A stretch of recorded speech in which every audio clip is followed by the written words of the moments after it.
Hey, World Builders, welcome back to Shoutout Saturday. This is number 18, and this is where I read your lore. If you want to hear your own writing read aloud here, then you should come submit something for the daily prompt in the Discord and tag it for Shoutout Saturday, and it'll get read here. We had our biggest video last week, and so you better get on that quick or things might be changing up a little bit. Also, I'm trying something out a little bit different. No transparent background and messing around with some lighting because my background isn't like as ugly as I thought it was. It's not particularly pretty or interesting, but let me know what you think. If you'd rather just me over here with the outfit out background, then please let me know. But let's get into the lore. For day 195, the prompt was, describe the leader of an extremist organization. Are their intentions good? This comes from Nugget in the Discord.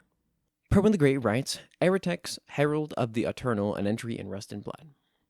Eretex has proven time and time again since his first appearance in the Great Orc War that he is likely to be the highest-ranked member of the Forces of Death. Scouts report that the largest assaults, the ones directed towards the bulkhead, are always led in march by none other than the Herald himself, leading armies that have infighting amongst even their own factions in perfect unison like toy soldiers. Eretex's power to exert his will onto others, from orcs to even greater daemons, essentially allows him to create the most coordinated, almost hive-mind level troop movements that Caldatha has been on the receiving end of. Eretex is well known for appearing right in the middle of Caldathan bunker complexes and prophesizing their doom to the soldiers within, threatening them with damnation if they don't kneel before him and his master, the Eternal. Eretex's skill with the arcane allows him to threaten others in melee range while being completely protected by an as of yet completely impenetrable arcane shield that even the Chosen haven't been able to pierce in their several encounters with the Herald. Speaking of the Chosen, Eretex has shown great personal investment into capturing them alive. With his orders spread throughout all of his armies, this command is upheld as if it is law. There have been numerous occasions where one or more members of the Chosen have been grievously wounded by the forces of death. But even the most wretched foes the Chosen face drop everything to stop the bleeding if they can and drag the Chosen out of the gunfight. Alive, and without question. This commandment extends even to the greatest of the demonic hordes, with the greatest daemons preaching their want for the Chosen on the beach of bodies 4,000 miles away from their current location in the capital. Now, this next section is a spoiler for Predwin's players in his campaign, so if you're one of those players, skip to the timestamp on the screen, and we're about to read that. Eretex is one of the Chosen, one that heard the call of the Eternal and accepted. The Slayers of the Deacon have been offered the opportunity multiple times to join him in service to the Eternal and be welcomed with open arms for a greater purpose than this rock they call turmoil. Eretex has hinted multiple times that he is not from turmoil, suggesting that there is at least one other realm he hails from that supports life, such as humans. On top of all this, it seems as if Eretex isn't the only Chosen within the ranks of the forces of death. This is a pretty cool idea, Predwin, this whole concept of, I know that the Chosen are the player characters, and then you'll have to tell me, and again, I'm putting the timestamp past this point, so players don't read this, but like, you can DM me or whatever, because I'm sure you don't want to put this in comments, or put it as a spoiler in the comments, but Eretex, was this a player character that became an in-world character, or is the idea that the same mechanism by which characters are chosen, this character was chosen? I'm super interested in the details of this, actually, so let me know, or let us know. Nugget writes, Thaddeus, an entry in Petrichor. Thaddeus may not be the one who started the revolution, nor is he the only one involved, but he's certainly really loud about the whole thing. He was abandoned at an orphanage as a small child when his mother was no longer capable of feeding him, an unfortunately common occurrence in Lower Petrichor. He grew up in the very worst parts of the city, the ones people would rather turn away from and pretend they can't see their struggle for food or dry shelter. He's seen and experienced firsthand what others refuse to, and it makes him angry. When the movements of revolution started building, Thaddeus quickly became involved. He wanted things to be better. He wanted to help people less fortunate than him. He may not be as unwaveringly kind as Edward, and usually always keeps people at arm's length, but Thaddeus is still widely loved by Lower Petrichor. He's someone willing to stand up for them and fight for better equity, and the Third Estate having a say in their politics. It was originally just for equality, but that was when Edward was still around. Left alone, Thaddeus is far more extreme. Thaddeus works for the Keeper out of self-preservation. He has ever since his mother abandoned him. He expects everyone to betray him, so he has to hurt them first, and these views bleed into how he sees the revolution. The Second Estate has only ever screwed them over, and they will never do anything otherwise. They will never settle for equality. It wouldn't make up for what they've done, even if they did. In Thaddeus's world, every single aristocrat would have their heads separated from their necks for their sins. There will never be enough blood to fill his sense of justice, even if it has to come from those closest to him. You've got a really consistent theme, Nugget. I feel like I've read enough of your stuff now that I can say that relatively competently. The themes of your work, especially Petrichor, are very consistent. And I really like this. I like that we're getting more info about Thaddeus. That's super cool. Hard revolutionary character with an extreme sense of justice is always interesting. For day 196, the prompt was, describe one of the common folk of your world. Where are they from? What do they do? Are they happy? The Wanderer writes, Forsten Und. Forsten Und is a blacksmith in the northern borders of Randuin. He has 3 children, a loving wife, and a good business. As his children grew older, the war with Maldrock started getting closer to his home. A home he was born in, grew up in, and had lived in his entire life. Soldiers came recruiting. The lad his older daughter fancied joined and left. But the war kept coming closer. He did his best supplying weapons and armor, but when they got cut off from the rest of Randuin, it was all he could do to arm his village. That's where his older daughter stepped in. She led the troops and kept the town safe, so he built her own set, praying that he could take her place and keep her safe. But a knee as bad as his meant he couldn't keep up, so he just built the best armor he could for her. Eventually she got captured, but returned with her the one she was courting. And she left to be a general in the war, leaving him with his work and family worried sick but unable to assist. He lived to see the end of the war, over 2 centuries of fighting over. His children were honored well, and he eventually died at 78. He died a happy man. Endrin may have more than its share of powerful necromancers, evil wizards, and world-shattering gods, but when there isn't a great threat to the world, it knows peace, whimsy, and perhaps even rest. Nice. I was really hoping for some fun, wholesome ones here and there for this. I think the next one probably won't be, but I enjoyed this Forsten Und blacksmith character quite a bit. That was cool, the Wanderer. Probably the Great writes, the Hallans, an entry in Rust and Blood. Those born from the Hal, or dwarves, are among the most numerous lineages in turmoil, living mostly on Kamar, though they have a sizable presence in Grala as well. The Halans are from an island of the same name, the Hal, to the north of Kamar, where a decent chunk of Halans still live today in their multi-layered citadel, Grizgathtaka, the Womb Mountain, roughly translated to Ramspeak, emphasis on the rough part.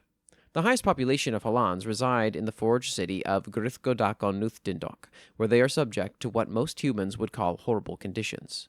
But Halans aren't as soft as the Manlings, no. They are quite fond of their 28-hour workdays and not getting a day off every other week. If it weren't for the work ethic of the Halans, it's a certainty that Kamar wouldn't have lasted as long as it has. After all, the bulkhead was completely operational the day after the war started. Do that without magic, knife here. Nice. Okay. Interesting. We've got these dwarf characters. Also, I did get the Forge City name first take, Predwin. I might have pronounced it wrong, but I got it first take. I did not stumble on my first try. Nugget writes, the Noble House of Vane, an entry in Petrichor. Adeline is a poor woman from the Third Estate who constantly needs to worry about having enough money for food or clothes. She's fortunate enough to have a place to live, however. Being a servant for the noble Vane family, she has a modest bedroom in the servant quarters of their estate. It isn't anything fancy by any means, only really having a moderately comfortable bed and a chest for her few belongings, but she wasn't one to complain. Her day consisted of waking up early and making her way through the manor to take care of anything her masters needed. Laundry, dusting, setting the table, helping them get dressed, delivering messages and goods, whatever was asked of her, every day was slightly different. Today, she was responsible for the laundry. She carried a basket full of ornate silks and linens worth more than she would make in her entire life to the laundry room and set it on the floor. While she was filling the tub with water, the sound of tiny footsteps approached, carrying a pile of fabric larger than he was before the child tripped and fell into the pile with a small oof. Adeline giggled at the attempt to help with her chores, going to help her son up and fix his glasses. She'd gotten pregnant a few years into working for the Vanes, and unfortunately was left to raise her kid alone. When he was capable of walking, her masters expected him to work as well, so she often had him helping with her job. He was 7 now. Her pay wasn't increased at all, and her son had to sleep at the foot of her bed, but at least she wasn't alone. And besides, working and living in a noble estate still had its benefits, such as semi-formal schooling. Much like everything they had, it wasn't anything too special, but given that most people in their economic class can't afford schooling, the fact that he could learn how to read was still a privilege. The 2 of them finished their chores and returned to their quarters. Adeline sung a soft lullaby as her son curled up at the foot of her bed, as always, and she tucked him in for sleep. As she was about to turn in for the night, there was a knock on her door. Strange, They're usually summoned with a bell. She opened the door and was faced with the head of the house himself, Thomas Vane. "Thomas, sir?" she asked. "Adeline," he greeted. With a smile, he dropped a sentence later. "Is your son asleep?" "He is. Why?" "Come with me. I have something I need to discuss with you." He guided the two of them to a more secluded area where they could talk without being overheard. Adeline always got nervous being around Vane himself, especially alone. "What is it that you need, sir?" Adeline asked. "Well, I'm pleased to say my wife is expecting." "Oh, that's wonderful." "Yes, it is, but your son." Adeline swallowed hard, already knowing where Thomas was going. "What about him, sir?" "Well, he could complicate things." "Thaddeus is innocent in this," Adeline said, holding back poison in her voice. "Unfortunate, but you still have to get rid of him, I'm afraid." "Get rid of? He's your child, too." "Yes, and that's the problem. If people find out who he is, it could ruin things for my actual child." "And that's enough reason to abandon him." Vane sighed. "You are not in a position to say no." "I get rid of him, take him to Lower Patercourt, and leave him at the first orphanage you see. I don't care. It'll be better for the both of you." Adeline wasn't in a position to say no. She never was. She went back to her room, picked up Thaddeus, and walked through the rain to the lower parts of the city, humming softly. Thaddeus asked where we were going, but she couldn't stomach saying. The first several days he was at the orphanage, he simply stared out the window for hours on end, watching and waiting for someone who was never coming back. This one's pretty sad. But cool, even more Thaddeus lore, even the origins of Thaddeus's abandonment. Hopefully I did a good job on those French accents. I know, Nugget, you had said that they all have a slight French accent. I'm working on getting it subtle.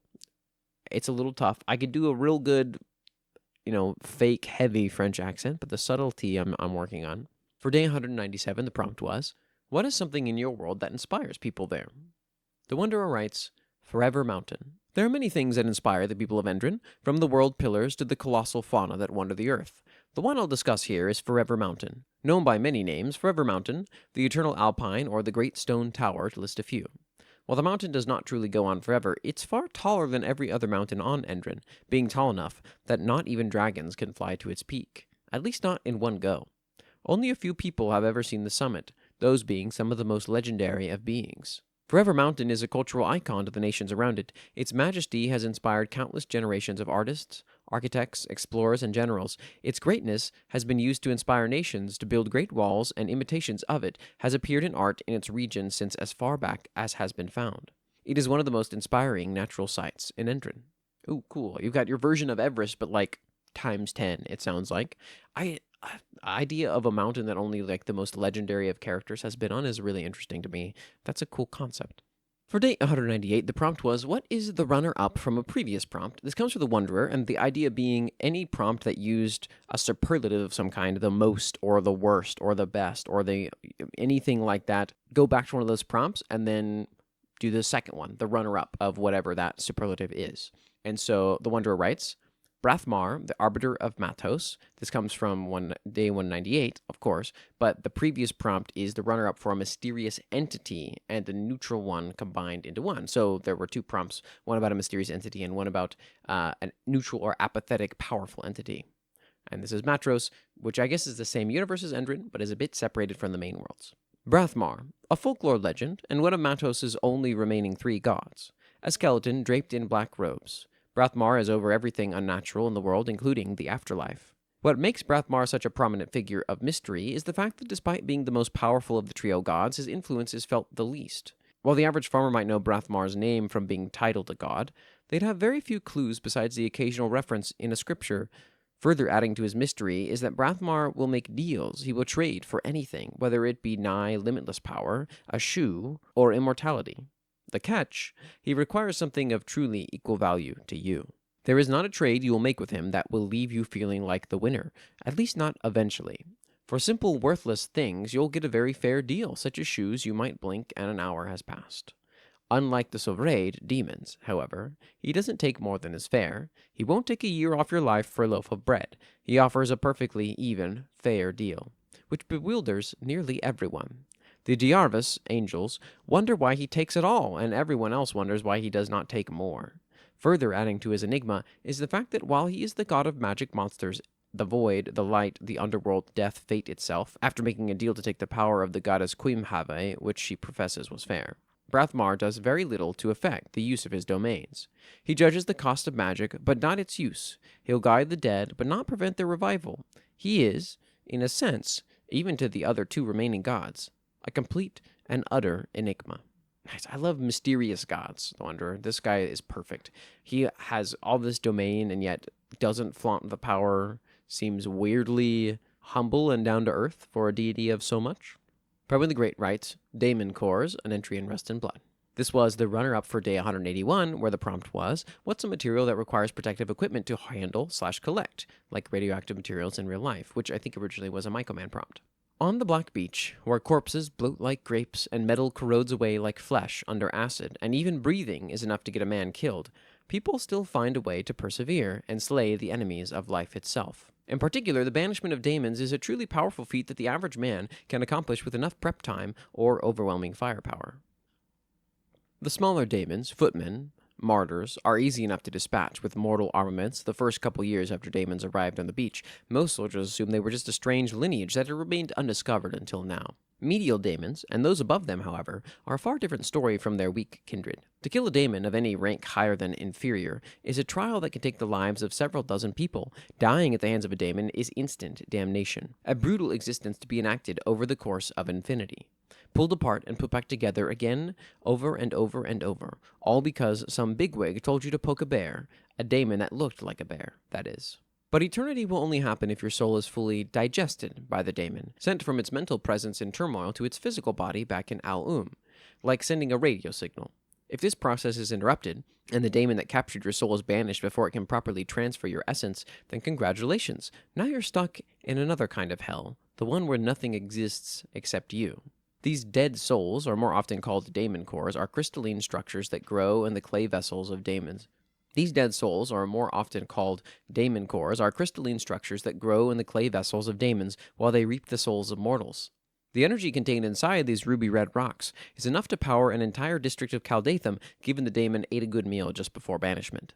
Securing a daemon core isn't exactly easy, as most daemons that collect enough souls to make a daemon core are the big ones, lesser or larger, and are usually in the company of either other daemons, who would immediately reach for any leftovers a more powerful daemon left behind, or other members of Eternum's military. If one managed to clear out all the fodder and be left with securing the core without any bullets whizzing past your head or swords swinging at oneself, then you've come to the hardest part. Touching the daemon core with any part of your body, covered in cloth or not, will result in your soul also becoming trapped inside the gem.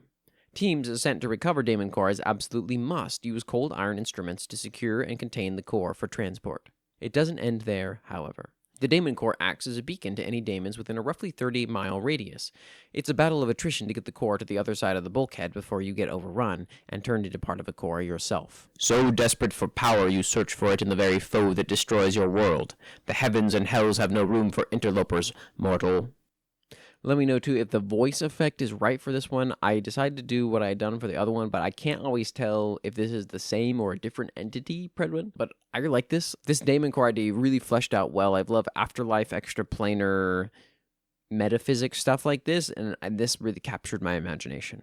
Nugget writes, A Deal with the Devil, an entry in Time Traveler and the Immortal, and this was a follow-up on day 170 where the prompt was, describe a character or entity who is much more powerful than they are perceived in your world, and how so.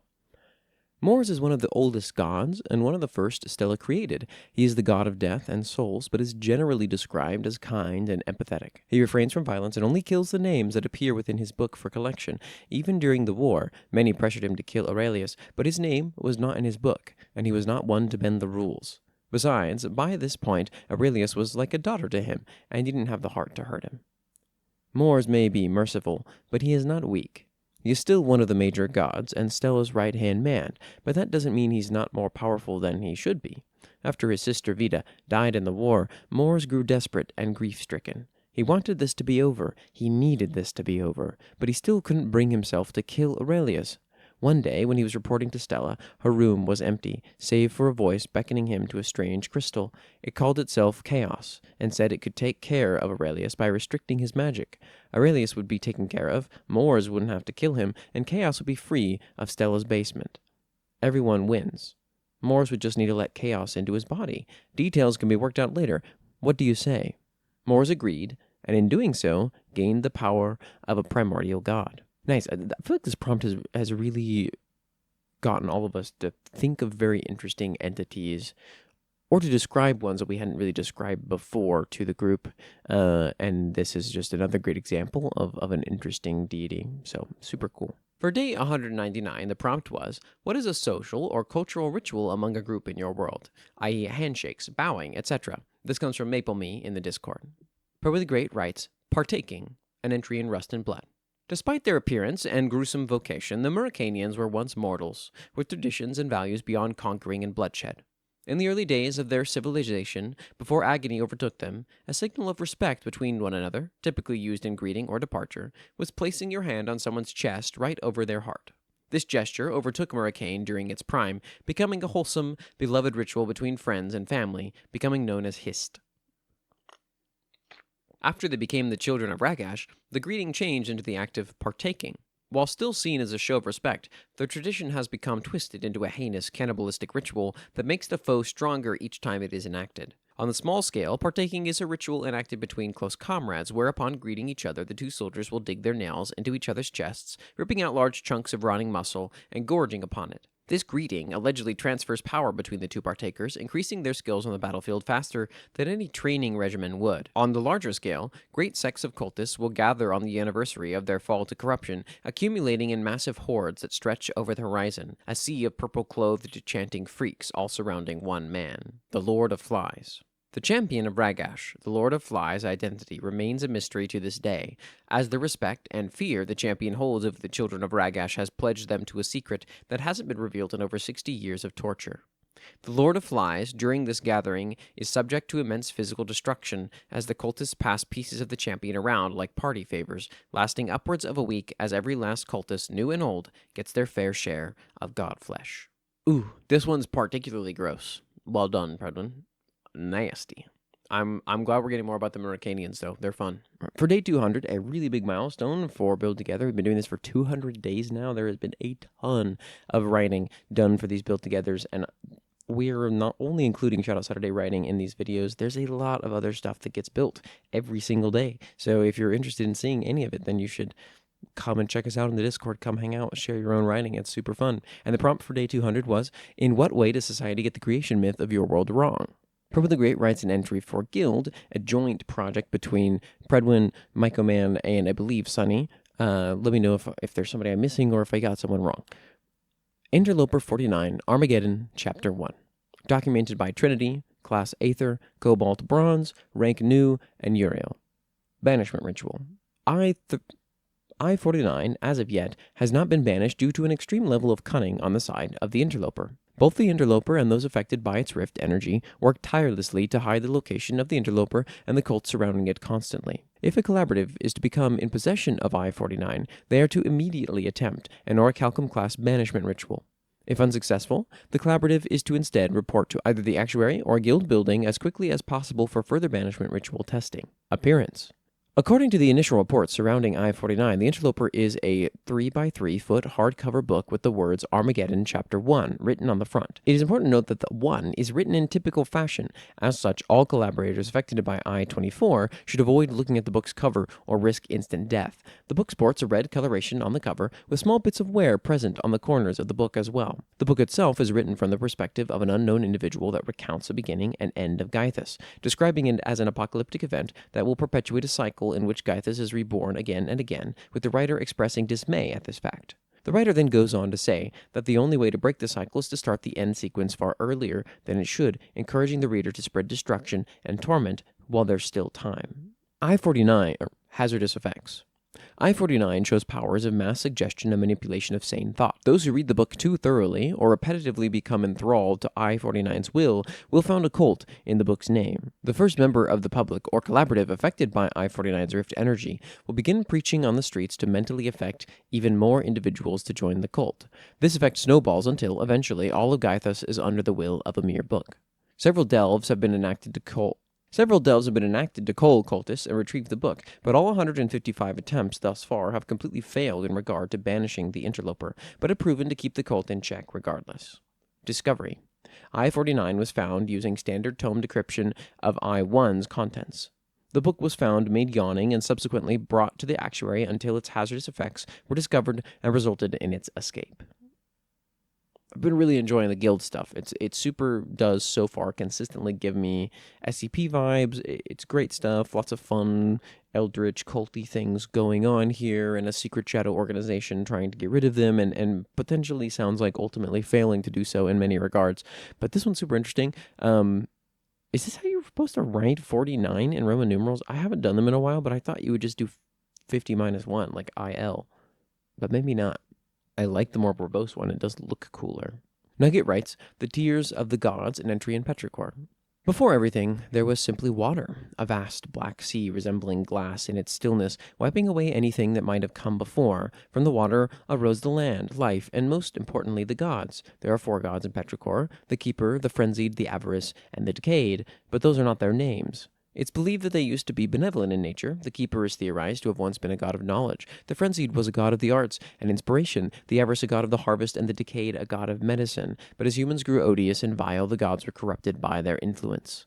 They began to weep, mourning for humanity, their domains inverted into the twisted and warped versions the denizens of Petrichor fear today. The gods have long forgotten who they are, and mortals no longer remember their true names.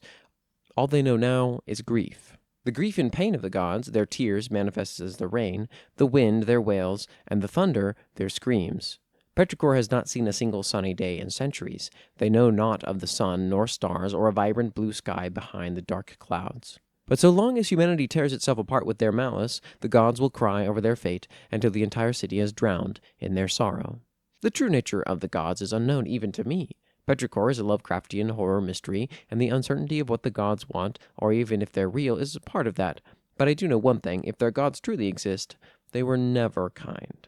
I like this is almost three-layered. The idea that they were once kind beings being maybe not something that really most people, if any, know in Petrichor, and then the additional layer outside, which is Nuggets, like, I don't think they were ever kind, if that was even a possibility.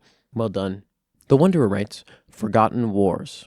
While there are a few stages of Endrin's existence, mainly the Old World, the New World, the Great World, post-Doom and Ending, but those last two are modern and futuristic, while a significant amount of knowledge was lost between each transition, some information remained, such as the 6 knights that organized creation. Also known as the Elder Gods, even though they stepped down from ruling the cosmos before the New World even came about, they appear on a significant portion of religious imagery, unilaterally across religions. What has gotten wrong nearly universally is that there were 8 elder gods who organized reality, but Kirth, later named evil, and Malev turned evil. Fun fact, in lore, evil was named after evil. In fact, first catastrophic war in Endrin after reality was them fighting each other after the youngest one was murdered. Over time, the evil two were forgotten from memories of creation. The areas that they organized being falsely attributed to others. Their civil war is also drastically undersold, the mass bloodshed and how catastrophic the war was.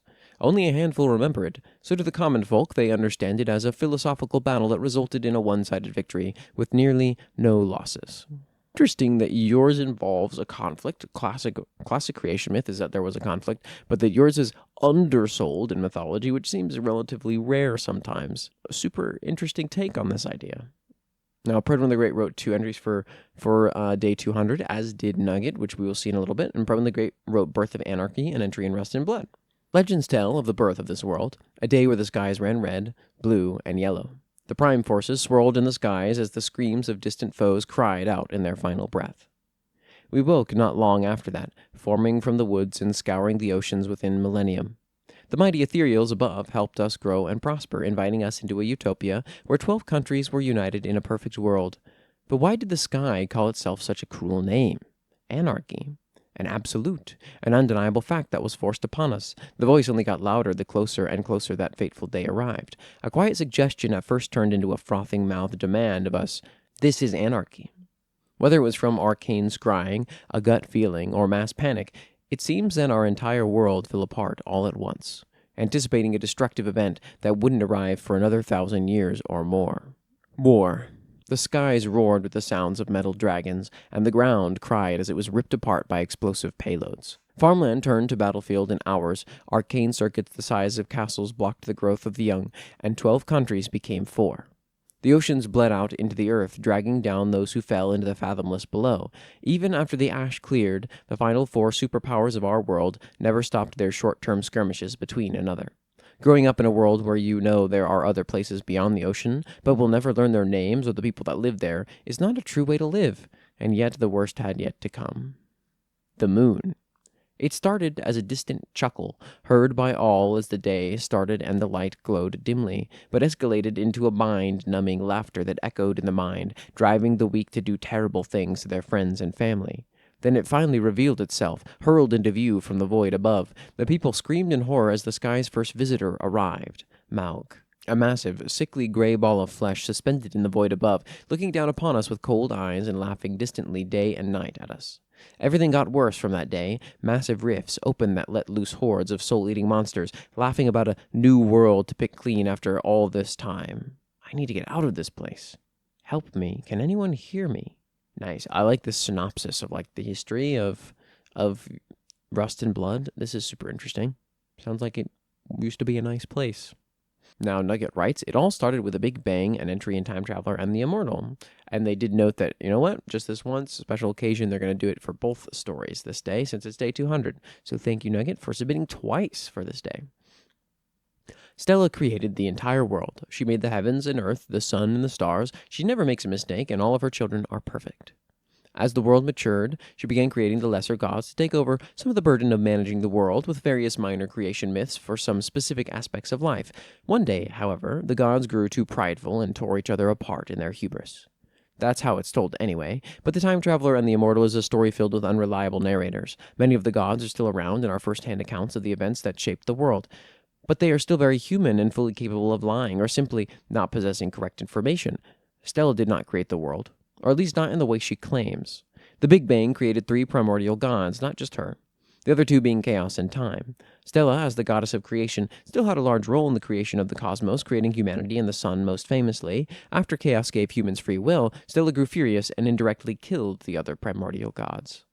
Following time and chaos's disappearance, the rest of the creation myth went mostly as described, with Stella creating the lesser gods. Where the story once again differs is that it was Aurelius who nearly single-handedly started the war and turned humanity against the idea of the gods entirely. Most of what mortals get wrong about the gods is from Ymir's centuries upon centuries of lies and destroyed records.